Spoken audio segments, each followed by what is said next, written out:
This question says a child weighing 25 kg slides down a rope hanging from the branch of a tall tree. If the force of friction acting against him is 2 Newton, what is the acceleration of the child? So here we are required to find the net force acting. So if this is the child, let's say the weight was acting downwards, friction is acting upwards. So I can say net force equal to weight minus frictional force. Weight is how much? 25g minus friction. So I can write it as 25 into 9.8 minus 2. That's what is the net force. So what is the acceleration? Acceleration is F net by m.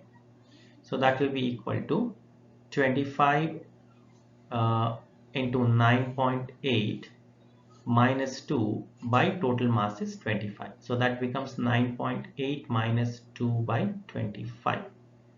So 2 by 25 can be written as 0.4 by 5. So that is equal to A equal to 9.8 minus, I can write it as 2 by 25 as 0.08.